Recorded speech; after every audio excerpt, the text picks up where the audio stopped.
Film actress Shilpa Shetty के पति और बिजनेसमैन राज कुंद्रा को पिछले सोमवार मुंबई पुलिस की क्राइम ब्रांच ने गिरफ्तार किया।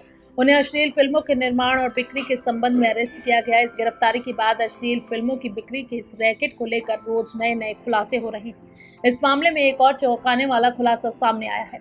न्यूफ्लिक्स के मालिक के तौर पर इतने दिनों तक मीडिया में जिसकी चर्चा हो रही थी वो यश ठाकुर अब सामने आया है।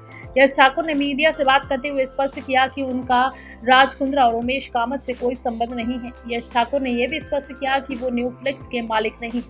यश ठाकुर ने एक इंटरव्यू में बात करते हुए ये बताया कि उनके खाते में जो पैसे आए हैं वो न्यूफ्लिक्स से संबंधित हैं, लेकिन ये पैसे उन्हें सलाहकार के तौर पर मिले थे। उन्होंने बताया कि एक IT कंपनी में वो सलाहकार के तौर पर काम करते हैं।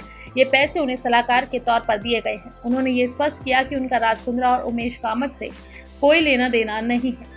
7 फरवरी को अभिनेत्री गहना वशिष्ठ को अश्लील फिल्मों के प्रकरण में अरेस्ट किया गया। तब इसी रैकेट से जुड़े तनवीर हाशमी और यश ठाकुर का एक चैट सामने आया था। इस चैट में लिखा था कि मुझे रात को ही उसे यानी गहना को छुड़वाना पड़ेगा, इसके लिए 8 लाख रुपए की जरूरत है। इसके बाद तनवीर के नॉट रीचेबल होने का उल्लेख है। गहना को छुड़वाने के लिए इतनी छटपटाहट क्यों दिखाई जा रही थी? यश ठाकुर ने इस सवाल के जवाब में कहा कि उनका तनवीर हाशमी से संबंध है, राज कुंद्रा और उमेश कामत से उसकी कोई पहचान नहीं है। दरअसल उस चैट में लिखा था कि इसमें न्यूफ्लिक्स का नाम नहीं आया है, लेकिन अगर वो यानी गहना कोर्ट में तो सबका नाम बताएगी, हॉटशॉट का, तुम्हारा, न्यूफ्लिक्स का, इसलिए उसे रात को ही छुड़वाना पड़ेगा, वरना ये मुद्दा कौन सा मोड़ लेगा कहना मुश्किल है। फिलहाल यश ठाकुर सिंगापुर में है।